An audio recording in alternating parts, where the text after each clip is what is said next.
And for simplicity, most people just draw this line, right?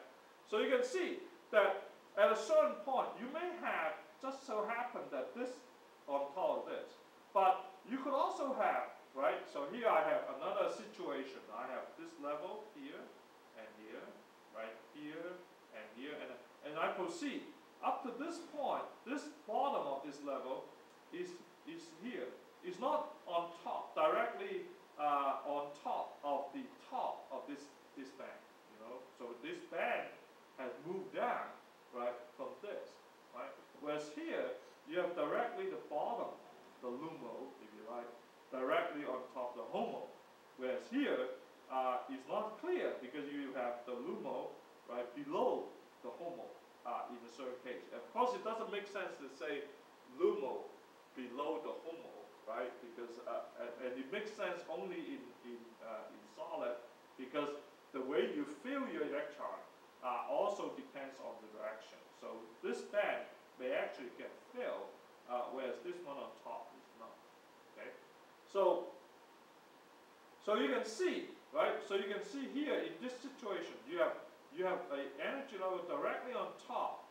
Okay, so this is known as a vertical transition. If you move from here to here, whereas here you may not have it. So this situation where you have the band sort of below in a different space, but you can imagine you may have a band actually high in energy, right? High in energy like this. So I will have this. I will have at this point I will have this and this here, this and this here, and so forth. And then eventually I get to the bottom and here, right? So this is my LUMO, which is above the energy of my HOMO down here, right? And so you can see they don't line up at the same K position, at the same Brillouin point, right? So this one they line up at the same K position. This one does not. So this bottom, this top, does not line up the bottom here, right?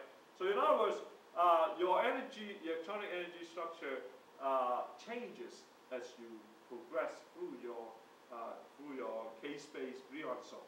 In other words, you progress through the physical space, they changes in different ways. So this is the situation, what I just drawn here, up here, of silicon, right? Silicon has a band gap of about 1.1 electron volt. And so when people say 1.1 electron volt, what does it mean? It means from here to here, right, the bottom of the LUMO, right, unoccupied band, the conduction band, to the valence band, top of the valence band, that is known as the band gap itself. And this is, you can see, they don't line up, okay? And it has consequence. If they don't line up, what happens? If they don't line up is that you cannot make a photon transition. You cannot excite the electron by a photon to this state. Why? Because photon, this is a momentum along this way, right?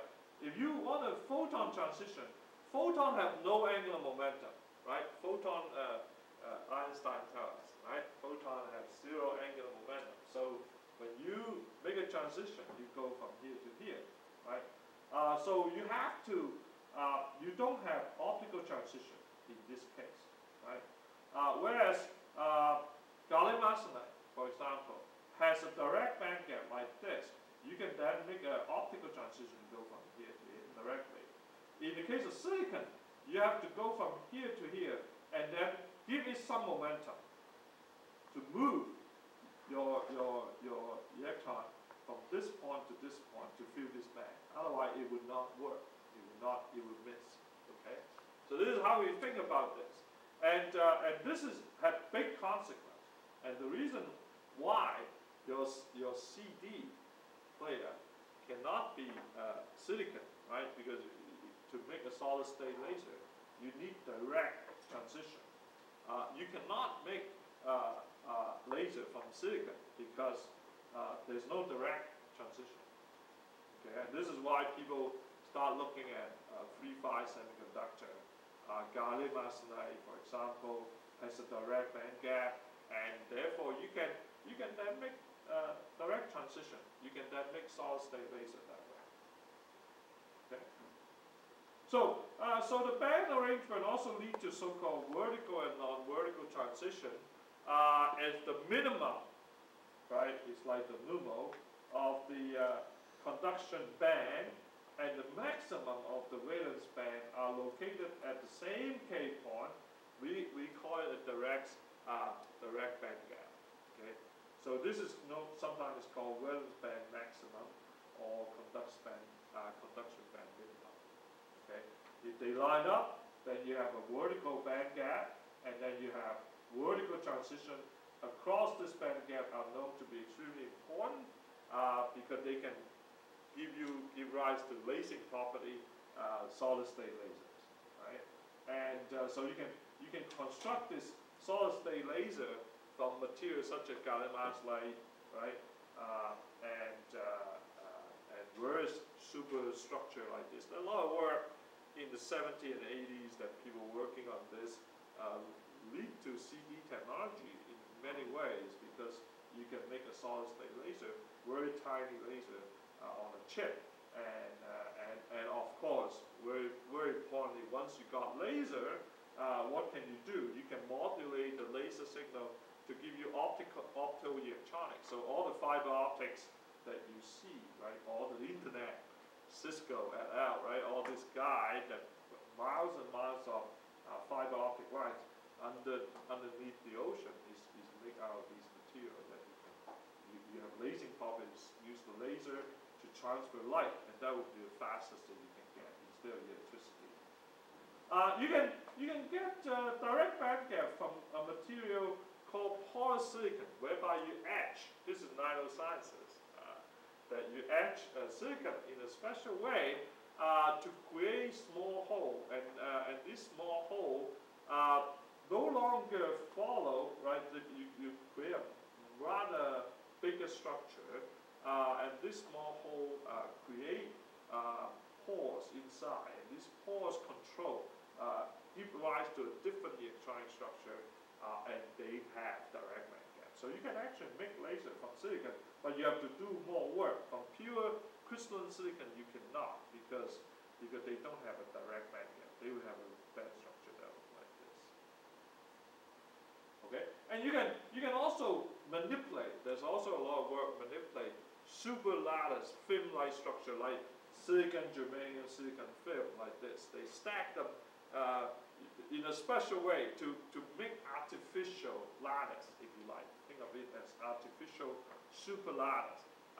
Because once you created that, then again, this super lattice will have its own electronic energy band structure, and you may engineer a direct band gap this way. There has been quite a bit of work in the early 90s that people were very excited by these silicon germanium, silicon super lattice. Why? Because silicon technology is entwined in the society. People like Intel and Motorola, they know how to fabricate silicon devices. So if you have something that can adapt to the silicon technology, device technology, that they are very excited.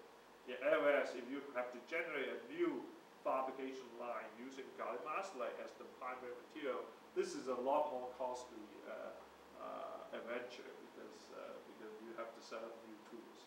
Whereas silicon, you just modify your fabrication lines.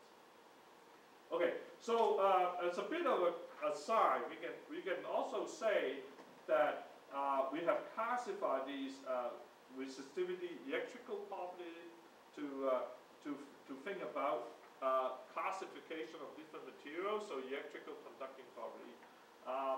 We can also different solid may also have optical properties, right? Different optical properties. It also have magnetic properties, right? Whether they are ferromagnetic,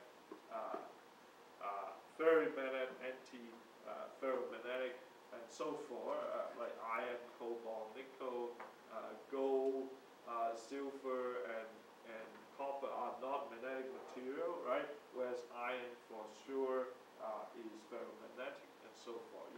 You can classify them not just by electric conduction.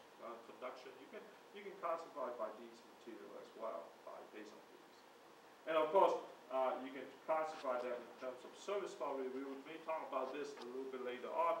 But in solid state chemistry, right? If you take a 4th year solid state chemistry from Gary Callis in the department, they would teach you a little bit different classification scheme. They would talk, as chemists, we like to think in terms of bonding. So they would talk in terms of molecular solid, which are like xenon, N2, benzene, things like that. Essentially, they held together by van der Waals forces.